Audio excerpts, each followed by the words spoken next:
2025 లేదా 26లో డిగ్రీ లేదా బీటెక్ చదివారా? సాఫ్ట్‌వేర్ జాబ్ కోసం ఎదురు చూస్తున్నారా? అయితే కోడ్ జ్ఞాన్ 100 డేస్ కోర్సులో చేరండి, జాబ్ సాధించండి.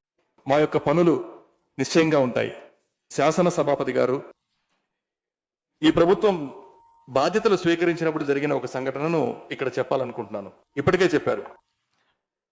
ఆ కార్యక్రమంలో తమిళ తల్లి వందనం 3వ స్థానానికి నెట్టివేయబడింది. ఇది తమిళనాడు ప్రజల మధ్యలో ఒక పెద్ద కోపాన్ని, దిగ్భ్రాంతిని కలిగించింది. దాన్ని ప్రతిపక్షాలు మేమందరం విమర్శించాం. దానికి అధికార పార్టీ వివరణ ఇచ్చింది. నేను చూశాను. మా అభిప్రాయం ఏంటంటే, బీజేపీ అధికారంలోకి వచ్చిన పశ్చిమ బెంగాల్ రాష్ట్రంలో ప్రమాణ స్వీకార కార్యక్రమం సందర్భంగా వందే మాతరం గీతం పాడలేదు. కానీ ఇక్కడ తమిళనాడులో అది పాడారు. పశ్చిమ బెంగాల్లో ఈరోజు గవర్నర్గా ఎవరున్నారో మీ అందరికీ తెలుసు. నేను చెప్పనవసరం లేదు. ఆయన ఇక్కడ గవర్నర్గా ఉన్నప్పుడు తమిళనాడు శాసనసభలో తమిళ తల్లి వందనానికి ముందు జాతీయ గీతం పాడాలని సభా సంప్రదాయాన్ని మార్చమన్న వ్యక్తే ఈరోజు పశ్చిమ బెంగాల్ గవర్నర్గా ఉన్నారు. దాన్ని మేము, మా నాయకుడు, అప్పటి ముఖ్యమంత్రి గట్టిగా తిరస్కరించారు. అందుకే 2023 నుంచి వరుసగా 3 సంవత్సరాలు ఆయన సభ నుంచి వాకౌట్ చేసిన దృశ్యాలు మీరు చూసే ఉంటారు. దీని ద్వారా మేము చెప్పొచ్చేది ఏంటంటే, అతి త్వరలోనే ఈ సభలో గవర్నర్ ప్రసంగించబోతున్నారు. కాబట్టి మీ ప్రభుత్వ ప్రమాణ స్వీకారంలో జరిగిన ఆ సంఘటన, ఆ తప్పు మళ్ళీ ఈ సభలో జరగడానికి మీరు అనుమతించకూడదు. మేము అనుమతించం. సభలోనే కాదు, తమిళనాడులో జరిగే ఏ కార్యక్రమమైనా, ప్రభుత్వ కార్యక్రమమైనా, ఏ కార్యక్రమమైనా సరే తమిళ తల్లి వందనం ఎప్పటికీ 2వ స్థానానికి మనం వెళ్ళనివ్వకూడదు. ఈ ప్రభుత్వం దానికి అనుమతించకూడదని నేను ఇక్కడ కోరుతున్నాను.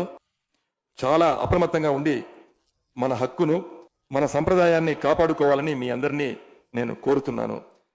ప్రియమైన సభాపతి గారు, ఒక బండికి బ్రేక్ ఎలాగో, ఒక ఎద్దుకు ముక్కుతాడు ఎలాగో, అదే విధంగా అధికార పక్షానికి ప్రతిపక్షం అని పేరరిజ్ఞర్ అన్నా గారు మనకు చెప్పి ఉన్నారు. కాబట్టి ముఖ్యమంత్రి పేరరిజ్ఞర్ అన్న చెప్పిన మార్గంలో అధికార పక్షం కార్యకలాపాలను గమనించి మీ యొక్క మంచి చెడులను ఎత్తి చూపే ఒక నిర్మాణాత్మక ప్రతిపక్షంగా మేము ఖచ్చితంగా పనిచేస్తాము. తమిళనాడు హక్కుల కోసం మరియు దాని అభివృద్ధి కోసం మనమందరం కలిసి ప్రయాణిద్దాం.